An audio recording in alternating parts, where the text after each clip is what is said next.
வளர்ச்சியில் 65ஆம் ஆண்டு அது தன்னை பிரகடனப்படுத்தியதிலிருந்து தனது வளர்ச்சியில் ஒரு பெரும் பங்கை அது உலகிற்கு காட்டி ஒரு முன்னோடியாக திகழ்கின்ற ஒரு நாடு. இந்த செமி கண்டக்டர் எனப்படுகின்ற இந்த மூலப்பொருள், அதாவது இன்று நாங்கள் உபயோகிக்கின்ற எந்த ஒரு பொருளுக்கும் இந்த செமி கண்டக்டர் எனப்படுகின்ற பாகம் தான் முக்கியமானது. அதனை உற்பத்தி செய்வதில் கூட இந்தியாவுடன் சிங்கப்பூர் தன்னை இணைத்துக் கொள்கின்றது. இதில் இப்பொழுது 4வது அல்லது 5வது இடத்தில் இருக்கின்ற இந்தியா இதன் பெரும்பாக வளர்ச்சி அடையும். அதற்காக லாரன்ஸ் வாங் அவர்கள் மிகவும் ஒரு கல்விமானாக கூட இருப்பதால் அவருடைய சிறந்த பார்வையின் தெரிவு என்னவாக இருக்கின்றது என்றால், இந்தியா சகல வளங்களையும் கொண்டிருக்கின்றது, குறிப்பாக மனித வளத்தையும் கொண்டிருக்கின்றது. மனித வளமும் கூடிய நாடு. எனவே தங்களுக்கு தேவையான விடயங்களை இந்தியாவில் வைத்து செய்வது என்பது இலகுவானது என்பதையும், மற்றும் இந்திய விண்வெளி துறை சார்ந்த விடயங்களில் பரிபூர்ணத்துவம் அடைந்திருப்பதால் தங்களுடைய செய்மதிகளை கூட கடந்த காலங்களில் இந்தியா மூலம் ஏவியதாகவும் இனிவரும் காலங்களில் அதே நடைமுறையை பின்பற்றுவதாகவும், இந்த வரி விதிப்பு விவகாரத்தில் தாங்கள் ஒரு சின்ன நாடாக இருப்பதால் தங்களால் நிச்சயமாக பங்களிக்க முடியாது. ஆனால் நாங்கள் அதனை கவனித்து வருகின்றோம் மிகவும் அக்கறையோடு, தங்களுக்கு அது எவ்வாறான பாதிப்பை வழங்கும் என்று.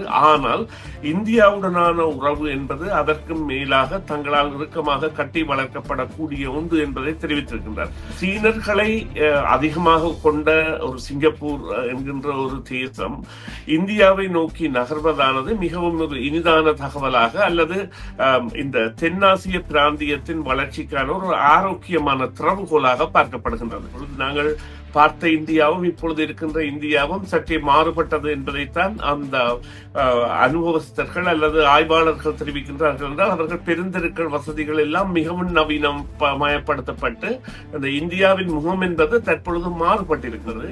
அடுத்த வருடம் இடம்பெற போன்ற தேர்தல்களின் பொழுது நிச்சயமாக டொனால்ட் ட்ரம்ப் அவர்களுடைய கட்சி பெரு வெற்றியை பெறாது என்பதை நாங்கள் அநேகமாக உணரக்கூடியதாக இருக்கின்றது. என்றால் அங்கே இடம்பெறுகின்ற ஆர்ப்பாட்டங்களாக இருக்கட்டும், அல்லது மத்திய பாதுகாப்பு படையை நகர கண்காணிப்புகளுக்கு ஈடுபடுத்தும் தேவையாக இருக்கட்டும், அல்லது இந்த குடிவரவாளர்கள் மீது எடுக்கப்படும் நடவடிக்கைகளாக இருக்கட்டும் என பல முகங்களில் இப்பொழுது டொனால்ட் ட்ரம்ப் அவர்கள் பிரச்சனைகள் சந்திப்பவராக இருக்கின்ற பொழுதிலும், அந்த தேர்தலின் பொழுது அது எவ்வாறான ஒரு முடிவை ஏற்படுத்தும் என்பதை பொறுத்துத்தான் நாங்கள் இதனை பார்க்க முடியும்.